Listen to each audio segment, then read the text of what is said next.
In our surrounding, we see different types of things, object, goods. जितनी भी चीजें हम अपने आसपास देखते हैं, डेली लाइफ में कंज्यूम करते हैं, ये कहीं ना कहीं मैन्युफैक्चर हुआ होगा। ये कहीं ना कहीं प्रोडक्शन इसका हुआ होगा। किसी ना किसी प्लेस पर ये बना होगा। उस प्लेस को हम लोग कहते हैं industry.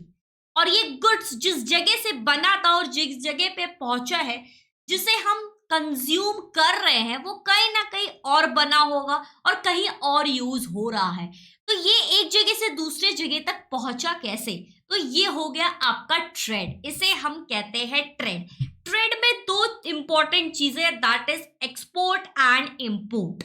Export and import. Export मतलब क्या होता है? एक्सपोर्ट मतलब होता है जब हम चीजों को, जैसे मैं यहां से अगर कुछ दे रही हूं आपको, तो वो हो गया एक्सपोर्ट।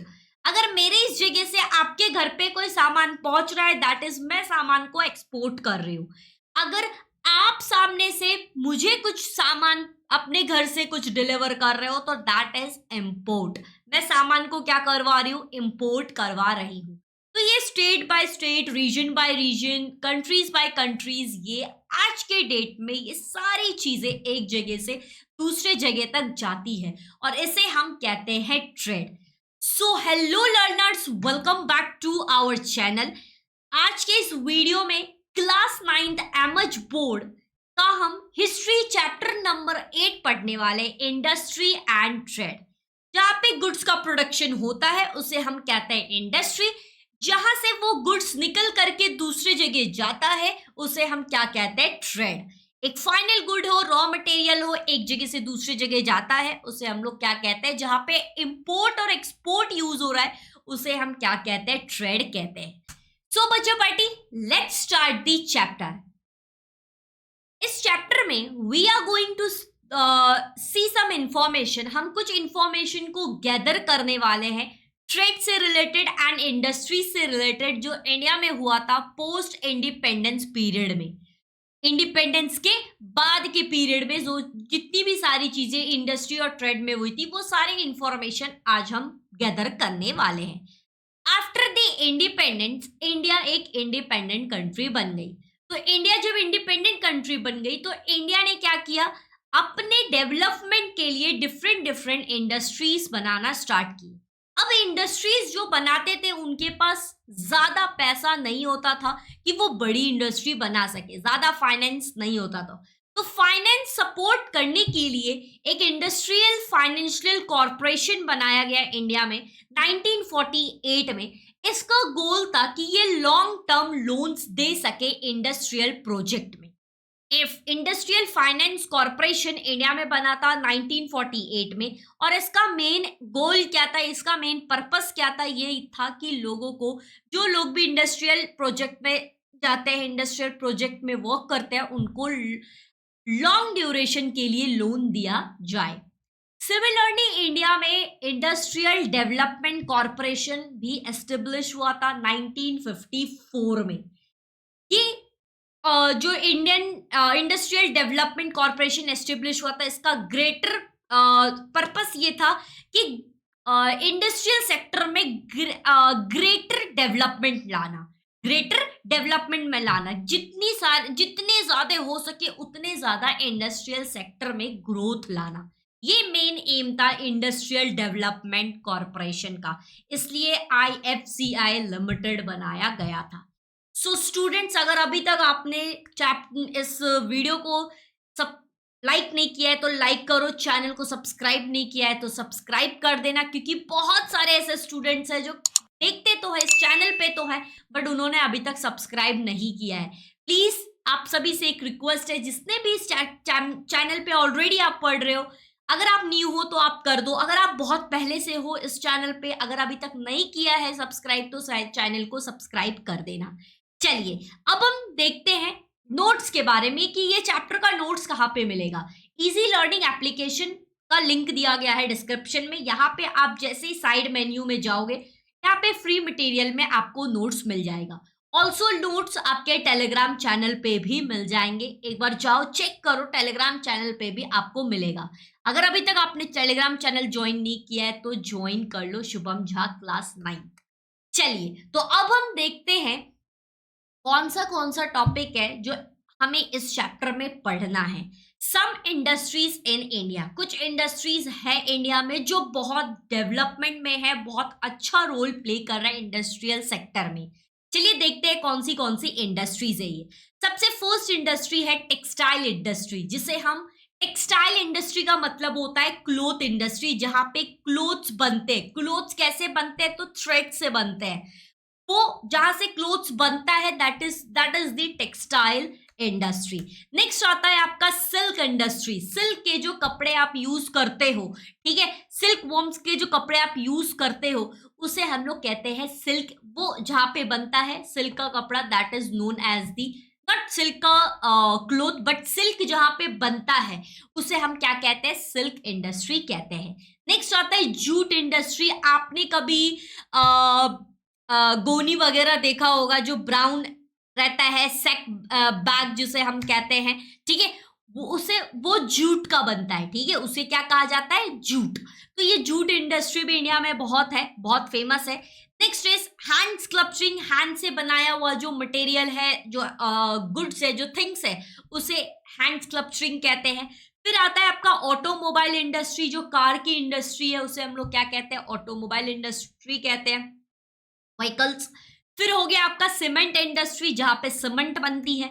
नेक्स्ट होता है लेदर इंडस्ट्री। लेदर का मटेरियल से जहां पे गुड्स को बनाया जाता है, that is known as the leather industry. Then is bicycle industry, जहां पे बाइसाइकिल बनती है, उसको हम कहते हैं बाइसाइकिल इंडस्ट्री। फिर आपको देखना है खादी एंड विलेज इंडस्ट्री। जब इंडिया में इंडस्ट्री बनना शुरू हुआ था, जब जहां पे सिर्फ मैन मेड फोर्स यूज किए जाते थे, लो हैंडलूम वर्क्स किया जाता था, that is the khadi and village industry. Khadi actually एक क्लोथ है, उसके मटेरियल को बोला जाता है खादी।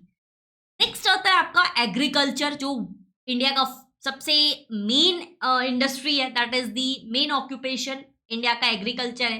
नेक्स्ट आता है that is policy of central government. Central government की क्या क्या पॉलिसीज है। Next is mineral wealth.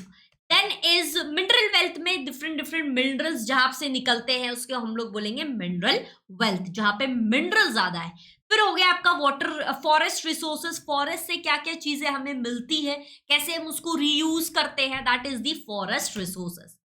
Next आता है आपका फिशरीज। फिशरीज का जो ऑक्यूपेशन होता है, फिशेस जो इंपोर्ट एक्सपोर्ट होते हैं, फिशरीज कहते हैं उसे हम। फिर आते हैं आपके टूरिज्म। एक जगह से दूसरी जगह जब हम घूमने के लिए जाते हैं, चाहे वो इंटरनेशनल टूरिस्ट हो या फिर इंडियन सिटीजन हो, that is known as the tourism. फिर आता है आपका import export of foreign trade. Foreign trade जो होता है, जो इंटरनेशनल ट्रेड होता है, इंटरनेशनली जो हम सामान इंपोर्ट एक्सपोर्ट करवाते हैं, उसे हम कहते हैं फॉरेन ट्रेड, ठीक है। तो in normal word we can say import export trade या फिर import export. Next and the last is internal trade. Internal trade within a country जो ट्रेड होता है, that is the internal trade. तो चलिए ये सारे टॉपिक्स हमें पढ़ने हैं, बहुत शॉर्ट टॉपिक है। चलो एक बार देखते हैं और बहुत मजा आएगा। अगर अभी तक लाइक बटन हिट नहीं किया है तो लाइक बटन हिट करना और अपने दोस्तों को ये वीडियो जरूर शेयर करो। Let's start. First is textile industry. What is textile industry? First of all textile industry हम उसे कहते हैं जहां पे कपड़े बनते हैं, जो थ्रेड से जो कपड़ा बनता है, उसे हम लोग क्या कहते हैं? Textile industry. Textile industry almost India में जो जितने भी इंडस्ट्री है, उनमें से 14% टेक्सटाइल इंडस्ट्री है। जितने भी इंडिया में इंडस्ट्री है, उसमें से 14% इंडिया में टेक्सटाइल इंडस्ट्रीज है, ठीक है, टेक्सटाइल इंडस्ट्री है। टेक्सटाइल इंडस्ट्री में एक्चुअली में सबसे पहले हैंडलूम वर्क स्टार्ट हुआ था, हैंडलूम इंडस्ट्री स्टार्ट हुआ था। हैंडलूम मतलब मैन मेड क्लोथ स्टार्ट हुए थे बनना। इसमें बहुत सारे लेबर इंटेंसिव चाहिए, बहुत सारे लेबर यूज होते हैं इसमें, क्योंकि ये हैंडमेड है, हैंडलूम है, हैंड से क्लोथ्स बनाए जाते हैं। ओके, एक कमिटी बनाई गई थी टेक्सटाइल से रिलेटेड, जितने भी टेक्सटाइल इंडस्ट्री है वो उनके लिए एक कमिटी बनाई गई थी, जिसका नाम है टेक्सटाइल कमिटी एक्ट 1963। 1963 में ये बना था। इसमें जितने भी टेक्सटाइल इंडस्ट्री है, इनमें कुछ नॉर्म्स को रखा गया है, फॉर्म्स एंड नॉर्म्स को रखा गया है। वो क्या है कि अच्छी क्वालिटी होनी चाहिए, कौन से मटेरियल आप यूज कर रहे हो वो मेंशन होना चाहिए, ठीक है। आप अच्छे standard of quality of goods को यूज करोगे, मटेरियल को यूज करोगे वाइल मैन्युफैक्चरिंग, वाइल सेलिंग। तो ये लिखा गया है किसमें, टेक्सटाइल कमिटी एक्ट 1968। कोई भी मटेरियल अगर आप यूज कर रहे हो तो सबसे पहले टेक्सटाइल कमिटी एक्ट में ये मेंशन होना चाहिए कि ये मटेरियल यूज हो रहा है, क्योंकि अगर कुछ भी होता है इन केस फ्यूचर में तो वो उसके ऊपर एक एक्शन लिया जा सके कि हाँ ये मटेरियल यूज किया जा रहा है by dash dash X Y Z industry. Okay, so बहुत सारे टेक्सटाइल इंडस्ट्री में फैब्रिक यूज किए जाते हैं। आपने देखा होगा कभी पॉलिस्टर फैब्रिक होता है, कॉटन फैब्रिक होता है, ठीक है, फिर उसके बाद सिल्क फैब्रिक होता है। ये सारे सारे फैब्रिक्स होते हैं, ये सारे फैब्रिक्स होते हैं। तो ये फैब्रिक्स को मेंशन किया जा गया है किसमें, टेक्सटाइल कमिटी में। चलो अब हम आते हैं next topic, that is the silk industry, जहां पे सिल्क बनती है, जहां पे सिल्क बनती है। ये इंडस्ट्री एक्चुअली ये इंडस्ट्री, सिल्क इंडस्ट्री, ये टेक्सटाइल मिनिस्ट्री के अंदर ही आती है, मिनिस्ट्री ऑफ टेक्सटाइल के अंदर ही आती है, क्योंकि ये भी कहीं ना कहीं क्लोथ का एक मटेरियल है, ठीक है। ये कैसे निकलता है, ये जो सिल्क है वो कैसे निकलता है, सिल्क वॉर्म से निकलता है। सिल्क वॉर्म एक मतलब हम इंसेक्ट्स की टाइप का है, उस पे से निकलता है ये। Okay, and also mulberry trees से भी सिल्क निकलता है। ओके, सिल्क सिल्क से रिलेटेड जो लेबोरेटरी बनाई गई है कि ये सिल्क है या नहीं है, वो एक्चुअली में रिसर्च किया जाता है बाय दी सैराबॉटिक research laboratory at Bengaluru. Okay, इनके द्वारा ये अथॉरिटी दिया जाता है, yes this is silk. Okay, ये इंडस्ट्रीज प्राइमरली ज्यादातर लोकेटेड कहाँ पे, Karnataka, Andhra Pradesh, west Bengal, Jammu and Kashmir. Okay, most of the population ये सारे स्टेट्स के कौन से मटेरियल यूज करते हैं, सिल्क। आपने सुना होगा कर्नाटका में ज्यादातर सिल्क साड़ी यूज होता है, आंध्र प्रदेश में, वेस्ट बंगाल में सिल्क साड़ी वुमेन्स पहनती हैं। क्यों, क्योंकि यहाँ पे सिल्क का प्रोडक्शन ज्यादा है। ओके, इस तरीके से सिल्क को बनाया जाता है। चलो अब हम देखते हैं next, that is the jute. Jute जो आप सैक क्लोथ जिसे हम कहते हैं, आपने जिससे रोप भी बनता है उसको हम लोग क्या कहते हैं, जूट। वो एक्चुअली में बहुत थिन रहता है, जैसे सिल्क रहता है ना वैसे ही बहुत थिन रहता है वो। ओके, इंडिया बहुत टॉप मोस्ट रैंक में फॉलो करता है, टॉप मोस्ट रैंक में है जूट इंडस्ट्री में। ओके, इंडिया एक्चुअली जूट को एक्सपोर्ट भी करता है दूसरी कंट्रीज को। जूट से क्लोथ्स बनते हैं, ऑल्सो सैक क्लोथ्स बनता है, फिर रोप्स बनता है, ये सारी चीजें जूट से बनती है, जूट से बनती है। नेक्स्ट टॉपिक है आपका, that is the hand sculpturing. जो हैंड से बनाई गई जो चीजें हैं, जैसे पॉट्स हो गया, कोई स्टैचूज हो गए, ठीक है, कोई जैसे हम स्टैचूज मूर्ति में ही आ गए, जैसे गणपति बप्पा की मूर्ति हम बनाते हैं, तो वो सब किस में आ गया, हैंड स्कल्पचरिंग में आ गया। Okay, in India labour intensive craft, ये हैंड स्कल्पचर जो है ये एक्चुअली बनाया जाता है by the labour intensive, labour इसमें इंक्लूड है, ह्यूमन बीइंग इसे बनाते हैं अपने क्राफ्ट से, अपना उनका जो भी क्रिएटिविटी है उनके हिसाब से वो बनाते हैं।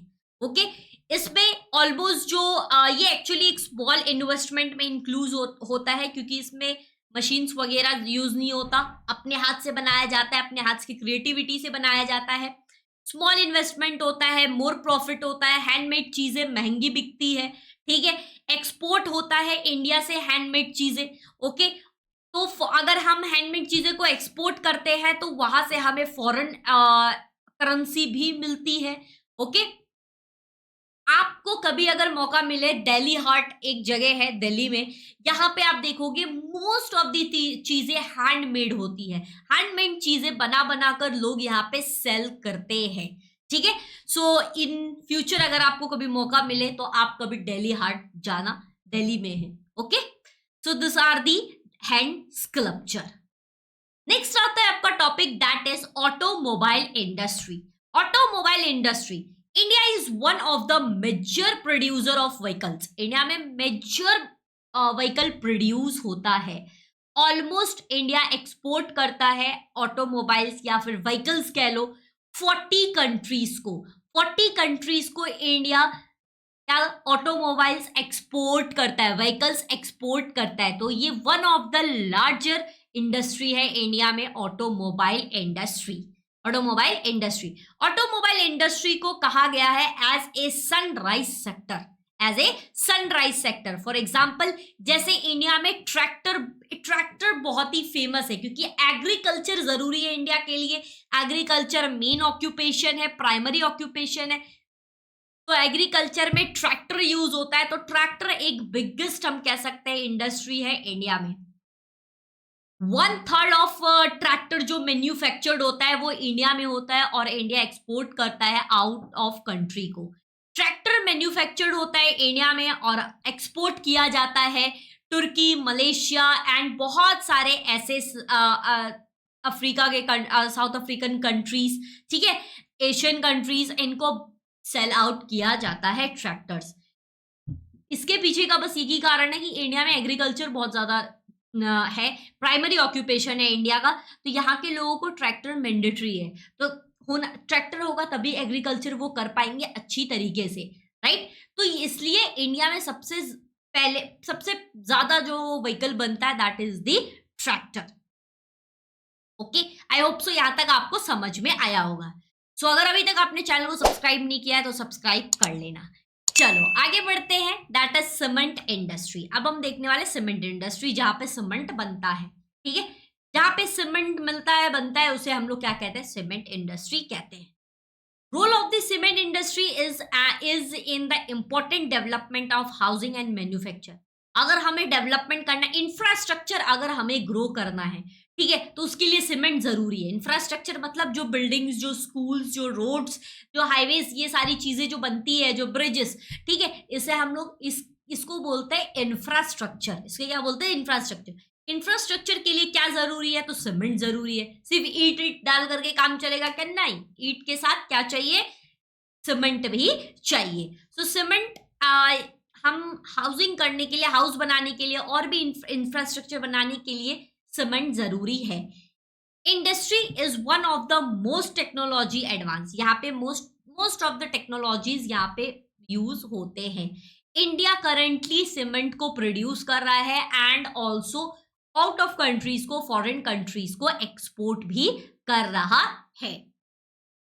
ओके, चलिए अब हम आते हैं next, that is leather industry. Leather का गुड्स, जो बैग्स होते हैं, शूज होते हैं, ये हम सब अक्सर यूज करते हैं, राइट। तो ये जो लेदर इंडस्ट्री है, लेदर इंडस्ट्री इंडिया का बिग इंडस्ट्री है, ओके, और सबसे प्रीमियरली एक्सपोर्ट किया जाता है इसे। इंडिया से लेदर के गुड्स बहुत ही ज्यादा एक्सपोर्ट किए जाते हैं क्योंकि इंडिया में लेदर इंडस्ट्री बहुत फेमस है, जैसे आप कह लो आगरा में बहुत फेमस है।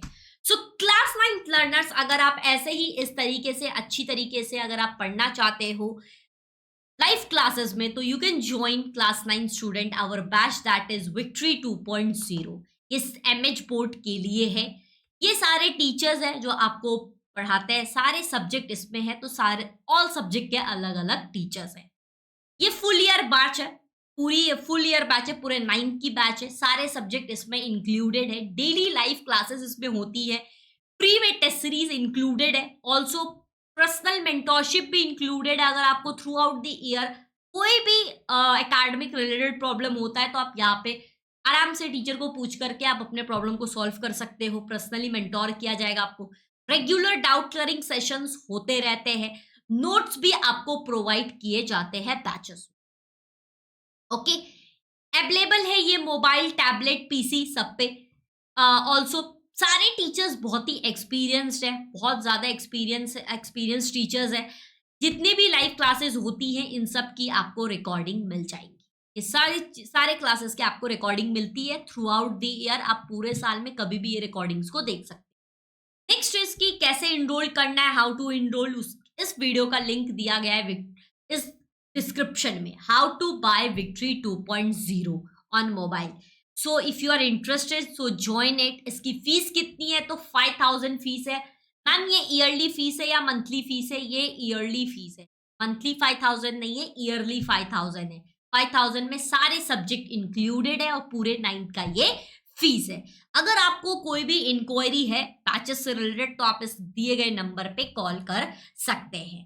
Thank you. चलिए अब हम आगे बढ़ते हैं, देखते हैं next topic that is the salt. That is salt. Salt हर कोई नमक तो खाता है, नमक तो खाता है, टाटा नमक आपका नमक, ठीक है। तो टाटा नमक हर कोई खाता है। ये नमक ये एक नेचुरली नमक बनता है, ठीक है। इसमें कुछ ऐसा नहीं है कि ये एक्चुअली रॉ मटेरियल से ही बनता है। जो सी बेड्स होते हैं, सी के पास अक्सर ये नमक मिलते हैं, ये सॉल्ट मिलते हैं। इंडिया में क्योंकि कोस्टल एरियाज बहुत है तो इसकी वजह से India one of the most top producer है सॉल्ट का। Almost all over the year में एनुअल ईयर एक साल में India almost 2 lakh tons salt को प्रोड्यूस करता है। ऑल्सो प्रोडक्शन, यहाँ पे प्रोडक्शन होता है आयोडनाइज सॉल्ट का। आयोडनाइज सॉल्ट ऑलमोस्ट 60 लाख टन्स में प्रोड्यूस होता है। ये आयोडनाइज टर्न क्या होता है, आयोडनाइज सॉल्ट क्या होता है, ठीक है। ये एक्चुअली क्या होता है, चलो इसके बारे में समझते हैं क्यों ये आयोडनाइज सॉल्ट जरूरी है। देखो आपने कभी सेंधा नमक तो जरूर सुना होगा, वो थोड़ा सा ब्राउनिश कलर का होता है। तो वो जो सेंधा नमक होता है वो उसका कंजम्पशन कम करना चाहिए एज कंपेयर टू आयोडनाइज। आयोडनाइज हम सब करते हैं, क्यों? क्योंकि आयोडनाइज के पीछे इसके कारण क्या है कि हमारे गले में, ठीक है, एक थायराइड ग्लैंड है, ठीक है। थायराइड ग्लैंड जो है एक्चुअली यहाँ पे हार्मोनल साइकिल होता है, तो इसकी वजह से ये एक हार्मोन रिलीज करती है जिसका नाम है T3 एंड T4। तो ये जो T3 एंड T4 है इसको आयोडाइज सॉल्ट बहुत जरूरी है। अगर हम वो आयोडाइज सॉल्ट नहीं लेते हैं तो उससे क्या होता है, ये जो स्वेलिंग है गले का वो बढ़ने लगता है, इसलिए हम कहते हैं थायराइड बढ़ गया है, थायराइड हो चुका है, ठीक है। तो ये थायराइड ग्लैंड बढ़ने लगता है, तो इसलिए आयोडाइज सॉल्ट जरूरी है। इसमें ऑलमोस्ट 60 लाख टन इंडिया में आयोडाइज सॉल्ट प्रोडक्शन होता है। ओके चलो नेक्स्ट आता है बाइसाइकिल इंडस्ट्री। हर कोई बचपन में बाइसाइकिल तो जरूर चलाया होगा, साइकिल जरूर चलाया होगा। बाइसाइकिल उसे हम साइकिल भी कहते हैं। Okay so here is India leading the India bicycle leading producer है, ठीक है। नंबर ऑफ बाइसाइकिल प्रोड्यूस करती है इंडिया। सबसे ज्यादा जो बाइसाइकिल प्रोड्यूस होता है वो होता है पंजाब और तमिलनाडु में। मेन सेंटर जो है बाइसाइकिल का वो मैन्युफैक्चर हुआ है इंडिया में लुधियाना में। लुधियाना एक मेन मैन्युफैक्चरिंग सेक्टर है बाइसाइकिल का। ओके इंडिया एक्सपोर्ट करती है बाइसाइकिल को अदर कंट्रीज में, जैसे निगेरिया, फिर उसके बाद मैक्सिको, केनिया, फिर उगांडा, ब्राजील, ये सब में इंडिया बाइसाइकिल को एक्सपोर्ट करती है। और इंडिया में भी स्पेसिफिकली लुधियाना माना जाता है as a bicycle manufacturer state, ठीक है। Okay and also Punjab and Tamil Nadu भी है। चलो नेक्स्ट हम आते हैं नेक्स्ट टॉपिक की तरफ, दैट इज द खादीज and village industry. Khadi and village industry. Khadi and Village Industry Commission was established to give the inputs of the industrialization in the rural area. Actually ये जो खादीज और village industries है ये start हुआ था villages के लिए। जब इंडिया इंडिपेंडेंस हुआ था तो लोगों को गांव में रोजगार चाहिए था, काम चाहिए था, तो उस टाइम में ये खादीज एंड विलेज इंडस्ट्री एस्टेब्लिश हुआ था रूरल एरियाज में। इनका मेन ऑब्जेक्ट ये है कि कॉरपोरेशन इंडस्ट्रियल ट्रेडिशनल ट्रेड्स बनाना, ट्रेडिशनल क्लोथ्स बनाना, ठीक है, ट्रेडिशनल क्लोथ्स बनाना या फिर ट्रेडिशनली चीजों को बनाना। ओके हैंडीक्राफ्ट्स हो, कॉटेज इंडस्ट्री हो, ये सारी चीजें हैंडली बनाना। ओके सो इनमें ह्यूमन रिसोर्सेस बहुत ज्यादा लगता है एंड लोकल पीपल, बहुत जो गांव के लोग होते हैं वो इन्वॉल्व रहते हैं खादी एंड विलेज इंडस्ट्री में। वहां के लोगों को एम्प्लॉयमेंट मिलता है इसमें। ओके चलो अब हम आते हैं next topic, that is the agriculture. India में सबसे इंपॉर्टेंट ऑक्यूपेशन है, प्राइमरी ऑक्यूपेशन है, दैट इज एग्रीकल्चर। इंडिया में एग्रीकल्चर में बहुत सारी प्रैक्टिस यूज होती है, जैसे ट्रेडिशनली कुछ चीजें, जैसे पहले लोग एग्रीकल्चर करते थे, वैसे आज भी लोग बहुत कोई वैसे ही एग्रीकल्चर करते हैं। ऑल्सो कुछ लोगों ने मॉडर्नाइजेशन को अडॉप्ट किया और मॉडर्न तरीके से खेती करने लगे हैं, एग्रीकल्चर करने लगे हैं। तो पहले के लोग अक्सर अक्सर बुल्क जो ऑक्स होते थे उनको खेती में यूज करवाते थे, ठीक है। बट अब मशीन्स को यूज करवाते हैं, प्लॉगिंग को यूज करते हैं, स्लोइंग को यूज करते हैं, हार्वेस्टिंग, थ्रेशिंग, ये सारी चीजें मशीन्स वगैरह यूज करते हैं। बट आज के डेट में भी जब आप बहुत ऐसा जो बैकवर्ड गांव है वहां पे भी जाओगे ना, तो फिर भी वहां पे बुल्लक कार्टी यूज होता है। ओके। ऑल्सो एग्रीकल्चर में, यहाँ पे एग्रीकल्चर में हम डिफरेंट डिफरेंट सीजन्स में डिफरेंट डिफरेंट एग्रीकल्चर होता है, डिफरेंट डिफरेंट क्रॉप्स ग्रो होते हैं। जैसे ज्वार हो गया, wheat, rice, pulses, oil seeds, ये सब मेनली इंडिया में बहुत ज्यादा प्रोड्यूस होता है। गेहूं का आटा हम सुनते हैं ना, राइस जो हम खाते हैं, ये इंडिया में बहुत ज्यादा प्रोड्यूस होता है। अलोंग विथ इंडिया में कॉटन हो गया, शुगर केन हो गया, ये सब बहुत ज्यादा मैन्युफैक्चर होता है, ठीक है। क्लोथ एंड शुगर इंडस्ट्री ये इंडिया में बहुत ही फेमस है। तो एग्रीकल्चर इंडिया में अभी भी बहुत आगे है, ये एग्रीकल्चर अभी भी इंडिया में बहुत आगे है। नेक्स्ट आता है आपका एग्रीकल्चर इंक्लूड करता है, एग्रीकल्चर में सिर्फ और सिर्फ पल्सेस, ग्रेन्स यही नहीं, एग्रीकल्चर में क्रॉप्स यही नहीं, एग्रीकल्चर में फ्रूट्स हो गए आपके, वेजिटेबल्स, ये सारी चीजें भी इंक्लूडेड होती है। फ्रूट्स और वेजिटेबल में आप देखोगे वहां पे भी पेस्टिसाइड्स को यूज किया जाता है। एग्रीकल्चर मेनली ह्यूमन के बेसिक नीड्स को फुलफिल करता है। यहाँ पे गांव वगैरह में आप जाओगे तो वहां पे अक्सर देखोगे कि लोग इंगेज रहते हैं किसमें, एग्रीकल्चर में ही, ठीक है। वहां पे जो लोग न्यूट्रिशन लेते हैं वो एग्रीकल्चर करके ही लेते हैं। रूरल बैंक्स में अलग अलग एग्रीकल्चर से रिलेटेड सेक्टर्स खोल दिया गया है कि उनको लोन्स इजीली मिल सके। ओके। ऑल्सो ग्राम पंचायत समिति ने भी डिफरेंट डिफरेंट स्कीम्स को ओपन किया है जिनमें लोगों को जो फार्मर्स है उनको मदद मिल सके, अलग अलग स्कीम्स का वो लाभ उठा सके, ठीक है, उनका फायदा उठा सके। ऑल्सो आप अगर देखने जाओगे फार्मर्स को ट्रेनिंग दी जा रही है सॉइल टेस्टिंग में, ऑल्सो नर्सरिंग, सॉइल टेस्टिंग हो गई, नर्सरिंग ऑफ फूड, फ्रूट्स प्लांट हो गया, पेसिकल्चर हो गए, पोल्ट्री हो गई, फिर कैटल एंड गोट का रेयरिंग हो गया, या फिर डेयरी फार्मिंग हो गई। ये सब में आज की डेट में लोगों को ट्रेनिंग दी जा रही है। पहले लोग करते थे अपने हिसाब से करते थे, बट आज ट्रेनिंग दी जा रही है। फाइनेंशियल अगर कोई भी उनको हेल्प चाहिए तो वो किया जा रहा है, चाहे वो कोई कॉरपोरेटिव इंडस्ट्रीज हो या फिर हम कह लें इंस्टीट्यूशन हो या फिर गवर्नमेंट सेक्टर हो, सबके द्वारा मदद किया जा रहा है। Okay, got it? Yes. Next is agriculture India में अगर हम देखें रैपिडली बहुत इंडिपेंडेंटली कर रहे हैं और चीजें ग्रो भी हो रही है। मॉडर्न मॉडर्न टेक्निक्स यूज हो रहा है, जैसे ड्रिप इरिगेशन, फिर हो गया आपका ऑर्गेनिक इरिगेशन, जैसे आप देख रहे हो ये ड्रिप इरिगेशन है, ये ऑर्गेनिक इरिगेशन है। तो ये सारी चीजें इंडिया में बहुत ज्यादा आज की डेट में यूज हो रही है। आप अगर देखोगे हर कोई आज की डेट में चाहता है कि ऑर्गेनिक चीजें उसको मिले, तो ऑर्गेनिक के लिए वो कोई भी चीज अगर लोग इंसान खरीदने के लिए जाता है तो वहां पे देखता है सबसे पहले ये ऑर्गेनिक है ना, ये जो फेस वॉश है क्या ये ऑर्गेनिक है क्या, ये जो क्या कहते हैं उसे टी पाउडर क्या ये ऑर्गेनिक है। तो ऑर्गेनिक आजकल लोग बहुत ज्यादा यूज करना चाहते हैं, उसके लिए मैन मेड इंटेंसिव बहुत ज्यादा लगता है। Got it? चलो नेक्स्ट टॉपिक आता है आपका, that is the policy of the central government, central government के पॉलिसी।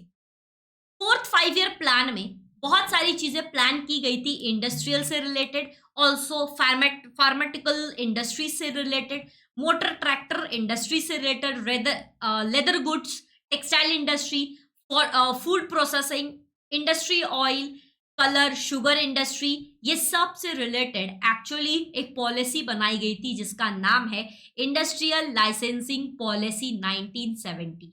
ये अलग अलग फैक्ट्रीज के लिए बनाया गया था, अलग अलग फैक्ट्रीज के रिक्वायरमेंट के हिसाब से बनाया गया था।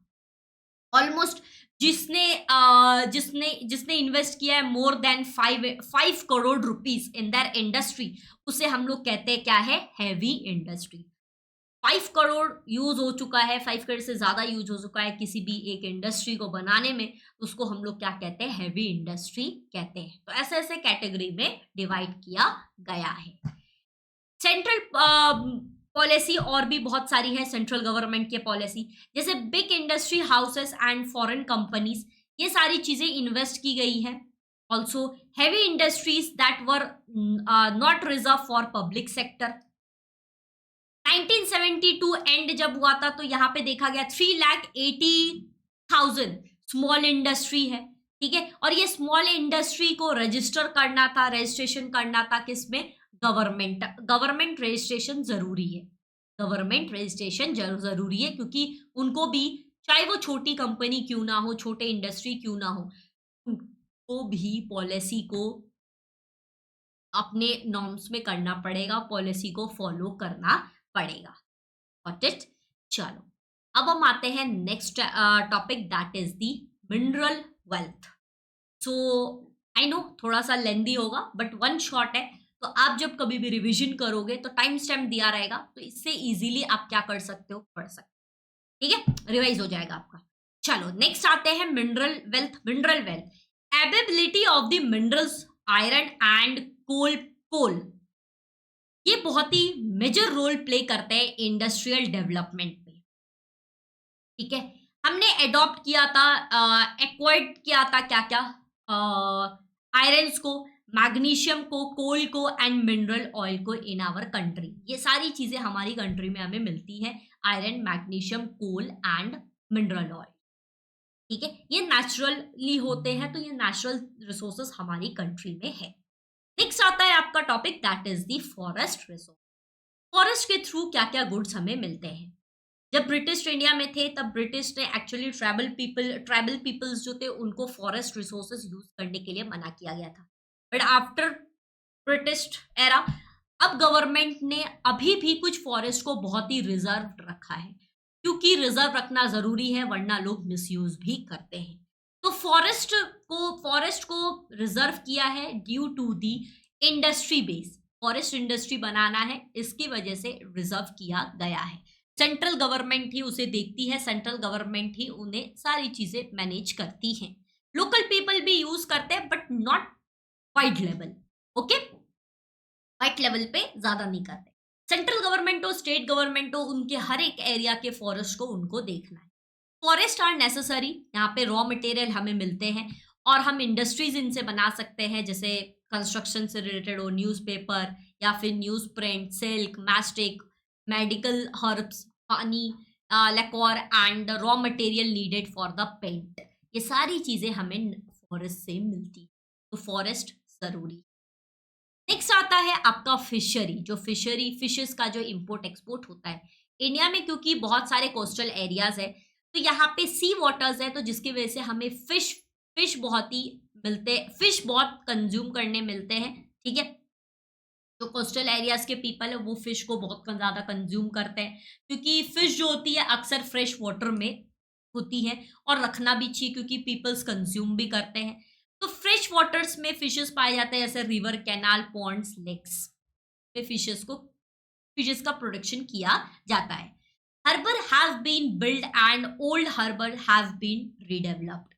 फिशेस सीड्स से रिलेटेड सेंटर्स बने हैं। फिशेस इंडस्ट्रीज कैसे ग्रो करे उसके लिए ट्रेनिंग दी जाती है लोगों को, कि फिश को आप कैसे देखोगे, फिश को कैसे प्रोडक्शन आप कर सकते हो, फिश कैसे मल्टीपल हो सकता है, कैसे ये पानी में साफ रह सकता है, तो ये सारी चीजें ट्रेन की जाती है, ठीक है, लोगों को जो फिशरी का काम कर रहे हैं। नेक्स्ट टॉपिक आता है वो है अपना tourism, that is tourism. Tourism India में अगर हम देखने जाए तो कल्चरल टूरिज्म बहुत ज्यादा है, क्योंकि इंडिया में कल्चर से रिलेटेड जगह बहुत ज्यादा है। लोग, क्योंकि इंडिया एक धार्मिक प्लेस भी माना जाता है, तो उसकी वजह से कल्चरल हेरिटेज प्लेस है, ठीक है। रिलीजियस, यहाँ पे लोग बहुत ज्यादा वर्शिप को मानते हैं, तो डिफरेंट रिलीजियस के पीपल रहते हैं यहाँ पे। पिलग्रिमेज सेंटर्स है यहाँ पे, धर्मशाला, फिर उसके बाद जैसे बहुत सारे ऐसे रिवर्स, फोर्ट्स, केव्स, ये सब इसके अंदर आता है, टूरिज्म के अंदर आता है। लोग यहाँ पे घूमने के लिए आते हैं, चाहे वो इंटरनेशनल ट्रैवल हो या ट्रैवलर हो या फिर इंडियन ट्रैवलर हो, हर कोई आज के डेट में एक जगह से दूसरी जगह घूमता है। चाहे वो मंदिर हो, मस्जिद हो, कृष्ण चर्च हो या फिर कोई फोर्ट हो, लेक, कोई भी सी एरियाज हो या फिर हिमाचल जैसे क्या कहते हैं उसे, बर्फ एरिया हो, ठीक है, हर जगह लोग एक्सप्लोर करते हैं। तो ये जो टूरिज्म से रिलेटेड डेवलपमेंट के लिए टूरिज्म डेवलपमेंट कॉरपोरेशन को बनाया गया है। ये इन सारी चीजों को देखती है, मैनेज करती। ओके, तो ये रहा आपका टूरिज्म। नेक्स्ट टॉपिक आता है दैट इज इंपोर्ट एक्सपोर्ट और फॉरेन ट्रेड जिसे हम कहते हैं। यहाँ पे 1951 में प्लान किया गया था कि हम चीजों को एक्सपोर्ट भी कर सकते हैं क्योंकि अब इंडिया में प्रोडक्शन बढ़ गया है, ठीक है। Industrial goods and raw material required for production increase. India ने कुछ चीजों को इंपोर्ट करना भी शुरू किया क्योंकि अगर हमें कोई हमारे पास रॉ मटेरियल आ जाएगा तो फिर हम चीजों को बनाएंगे, ठीक है। तो जैसे इंडियन मशीन्स हो गए, आयरन हो गए, मिनरल ऑयल हो गए, फर्टिलाइजर्स हो गए, मेडिसिन हो गए, ये सारी चीजें इंडिया इंपोर्ट करवाती है।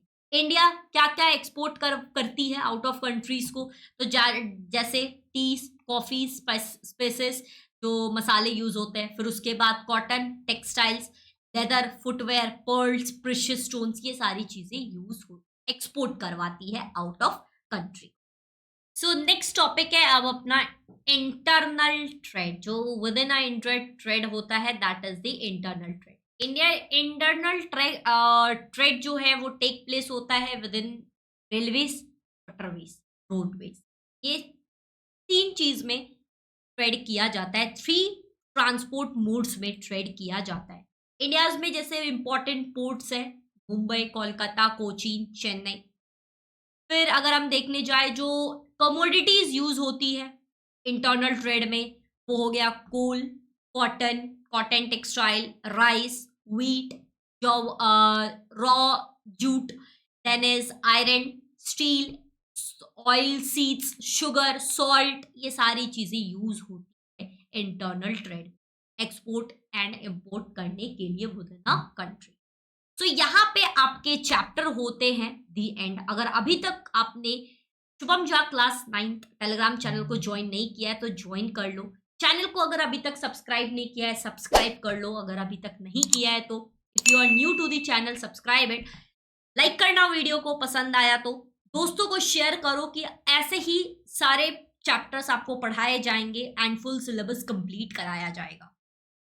अगर आपको लाइव बैचेस में ज्वाइन करना है, दिए गए नंबर पे जो आपको यहाँ पे शो हो रहा है, इस नंबर पे आप कॉल कर लेना। ओके, तो thank you so much for watching this video पसंद आया है तो लाइक जरूर करना एंड कमेंट में अच्छे अच्छे कमेंट से भर देना, ठीक है। Thank you so much.